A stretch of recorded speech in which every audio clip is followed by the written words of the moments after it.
আসসালামু আলাইকুম viewers, welcome back to my channel.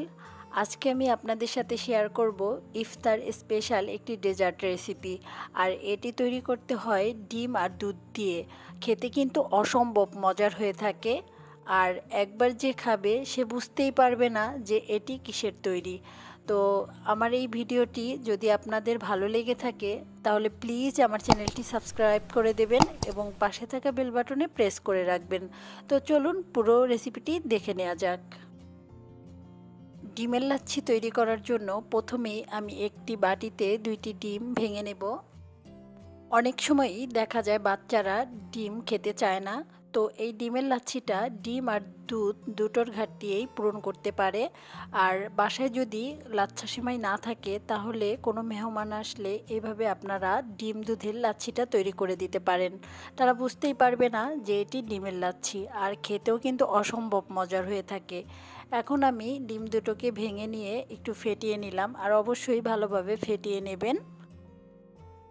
ডিমের লাচ্ছিটা তৈরি করার জন্য আমি প্রথমেই চুলায় একটা হাঁড়ি দিয়ে দিলাম, আর এর ভিতরে দিয়ে দেব 1/2 লিটার পরিমাণের লিকুইড দুধ। এখানে আমি 1/2 লিটার দুধ নিয়েছি, আপনারা চাইলে দুধের পরিমাণটা কমিয়ে বা বাড়িয়ে নিতে পারেন। যেহেতু আমি 2টা ডিম দিয়ে এই লাচ্ছিটা তৈরি করব, তাই আমি 1/2 লিটার নিয়েছি। আপনারা যদি বেশি পরিমাণে তৈরি করেন অবশ্যই সব কিছু একটু বেশি করে নিয়ে নেবেন। তো এখানে দিয়ে দিলাম 3টা দারুচিনি, দিয়ে দিলাম 3টা এলাচ। এলাচের মুখটা আমি একটু ফাটিয়ে নিয়েছি ফ্লেভারের জন্য। দিয়ে দিলাম একটি তেজপাতা 2 টুকরো করে। তো অবশ্যই এগুলো দিয়ে নেবেন, তাহলে এই ডিমের গন্ধটা আসবে না এবং খেতে কিন্তু অসম্ভব মজার হয়ে থাকে। তো দুধটা যখন একটু ফুটে গেছে, তো এই পর্যায়ে আমি একটু নেড়ে চেড়ে দিচ্ছি যাতে দুধটা নিচ থেকে লেগে না যায় আর সাইড থেকে যেন মোটা সর না পড়ে যায়। তো মোটা সরটা পড়লে দুধটা কিন্তু পাতলা হয়ে যায়, তো এই কারণে অনবরত নেড়ে চেড়ে দিতে হবে। খুব ভালো করে আমি নেড়ে চেড়ে মিশিয়ে নিচ্ছি। আপনারা চাইলে এখানে পাউডার দুধ দিয়েও রান্না করে নিতে পারেন, তবে পানির পরিমাণটা বুঝে দিতে হবে। আর এর ভিতরে এখন দিয়ে দেব 1/4 কাপ পরিমাণের চিনি। আপনারা চাইলে চিনির পরিমাণটা কম বেশি করে নিতে পারেন আপনাদের টেস্ট অনুযায়ী।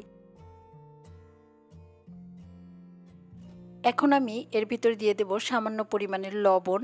আমার কাছে মনে হয় মিষ্টি খাবারে সামান্য পরিমাণ লবণ দিলে মিষ্টির ব্যালেন্সটা খুব ভালো থাকে। তো আপনারা যারা না দিতে চান তারা না দিলেও চলবে। দুধের সাথে চিনিটা খুব ভালোভাবে গলে গেছে। এখন আমি এলাচ, দারুচিনি আর তেজপাতাগুলো উঠিয়ে নেব।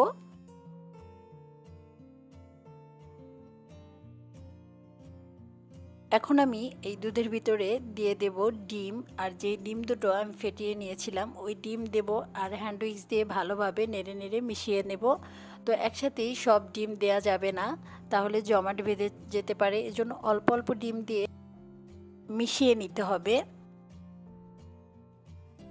এখন এটাকে আলতো হাতে আস্তে আস্তে করে নেড়ে দিতে হবে, তা না হলে ডিমটা পুরোপুরি দুধের সাথে গলে যেতে পারে, এতে লাচ্ছি সেমাইয়ের মতো একটি আবরণ তৈরি হবে না। তো অবশ্যই আস্তে আস্তে করে নেড়ে দিতে হবে। দেখতেই পাচ্ছেন কিন্তু আস্তে আস্তে করে একটি সেমাইয়ের আবরণ তৈরি হচ্ছে। আর আমি 2-3 মিনিটের মতো এটাকে রান্না করে নেব, তাহলে আরও বেশি স্পষ্ট হবে সেমাইটা। আমরা যখন লাচ্ছি সেমাই দুধ দিয়ে রান্না করে থাকি এরকমই হয়ে থাকে। তো এখানে কিন্তু কোনো সেমাই ব্যবহার করা হয়নি, তারপরেও কিন্তু মনে হচ্ছে যে এখানে আমরা লাচ্ছি সেমাই রান্না করেছি। তো এখন আমি এটাকে চুলা থেকে নামিয়ে নেব, যেহেতু এটা রান্না করা হয়ে গেছে। তো আপনাদেরকে একটু সার্ভ করে দেখাচ্ছি। এই তো হয়ে গেল মজাদার ডিম দুধের লাচ্ছি সেমাই। আর এটি কিন্তু খুবই মজার, অবশ্যই বাসায় আপনারা এই রেসিপিটি ট্রাই করবেন।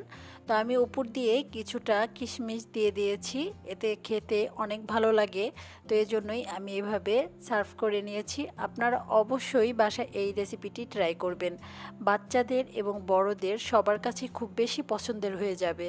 তো আপনাদের যদি এই ভিডিওটি ভালো লেগে থাকে তাহলে অবশ্যই আমার চ্যানেলটি সাবস্ক্রাইব করে দেবেন এবং পাশে থাকা বেল বাটনে প্রেস করে রাখবেন আরও পরবর্তী নিত্য নতুন ভিডিওর নোটিফিকেশন পাওয়ার জন্য। তো সবাই ভালো থাকবেন। আল্লাহ হাফেজ।